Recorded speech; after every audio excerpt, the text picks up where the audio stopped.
Mesmo sem ter usado um pluviômetro para medir o volume de chuvas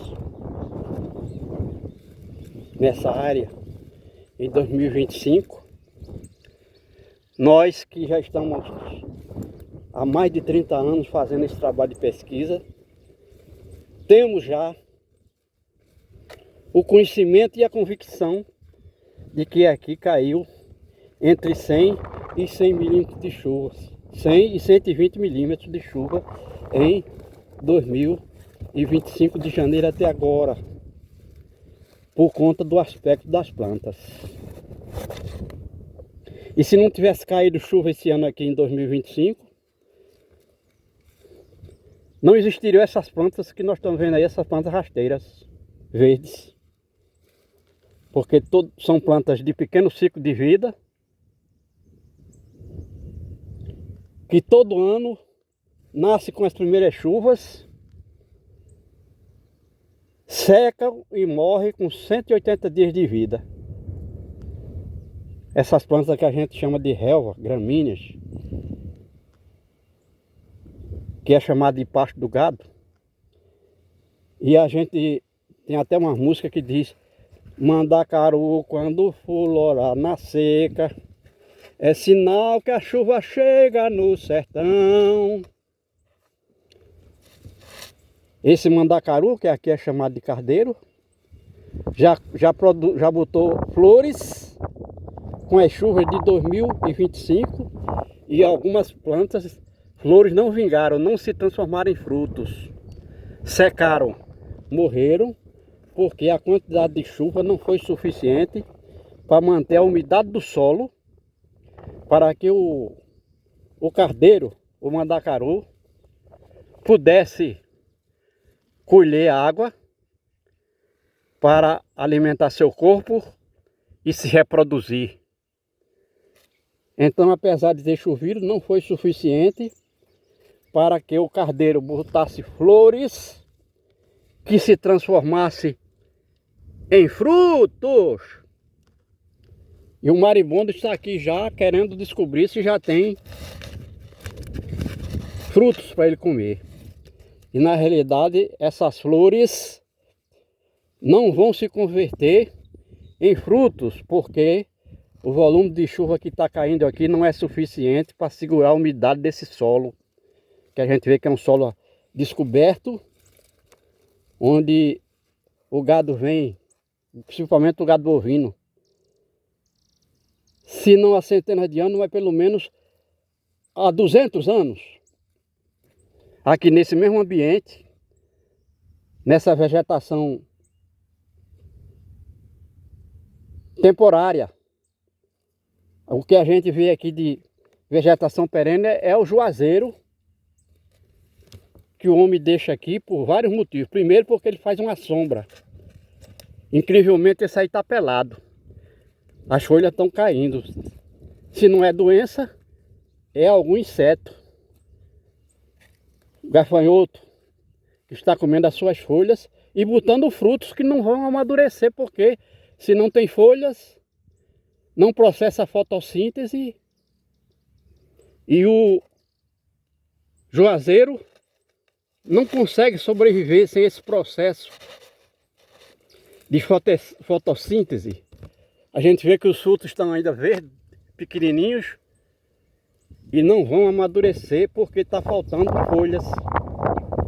E a folha é os seus estômatos, por onde acontece a fotossíntese da planta. Esses frutos não vão vingar o fruto do juazeiro, porque o juazeiro incrivelmente está pelado. E já que ele botou frutos, é porque botou flores.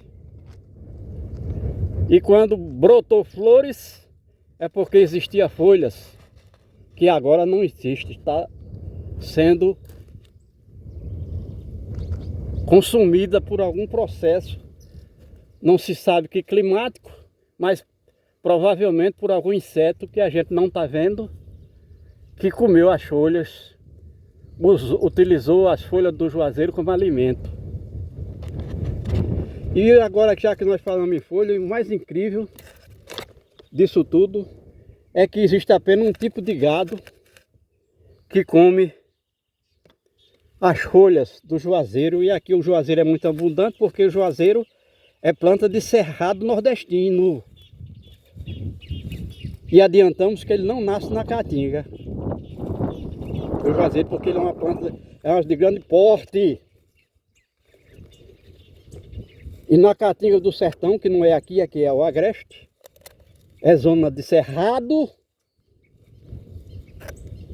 Na caatinga não tem nenhuma planta por mais de 4 metros de altura, a não ser que tenha a favela, que, como a gente já disse em outros vídeos, é uma árvore que nasce nas margens dos riachos, no meio da caatinga,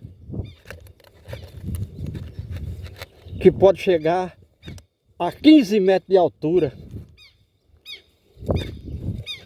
A favela, que é uma planta lactífera, portanto da família da seringueira.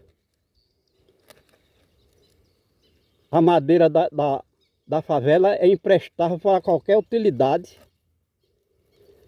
mas produz um fruto, uma semente altamente nutritiva e saborosa. E o juazeiro, como a gente pode ver, muito bem suprido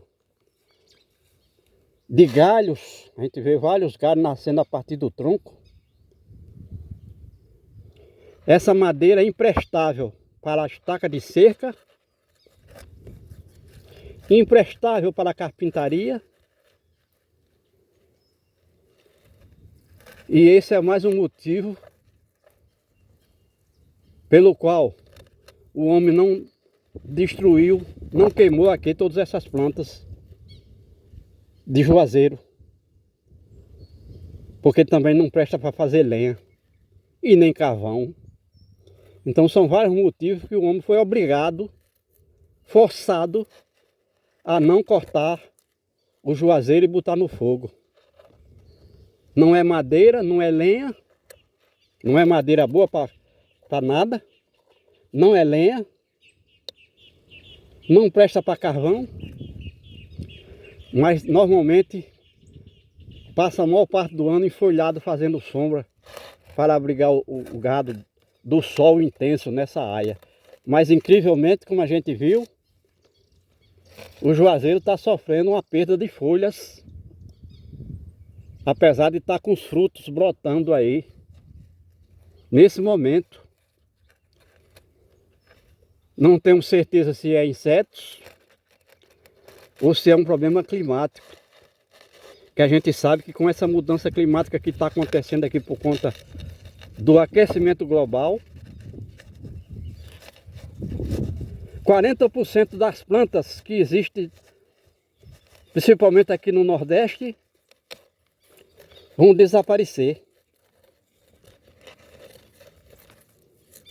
E os animais, e aí a gente não fala animal, não é somente os animais da fauna, mas também o gado, vão desaparecer uma grande porcentagem de animais.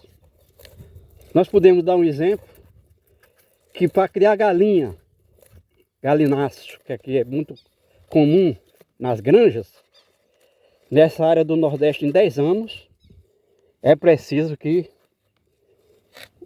a casa das galinhas tenha ar-condicionado para manter uma temperatura de 20 graus, enquanto que o aquecimento global vai fazer com que a temperatura aqui ambiental chegue a 40 graus na sombra. E aí, como a gente disse, muitos animais da fauna que ainda existem vão desaparecer, e até a criação de animais para a produção de ovos, leite, carne, mel, incluindo as abelhas, vão desaparecer também. É um fenômeno que o homem não estava preparado, pelo contrário, ele contribuiu intensamente com sua tecnologia para que isso aconteça. E falando em temperatura, a temperatura do corpo do homem, a temperatura corpórea vai de 35 a 36 graus. E com essa temperatura ambiental de 40 graus na sombra, o homem terá que buscar arquitetar formas seguras para que ele possa se manter nesse ambiente. Do contrário,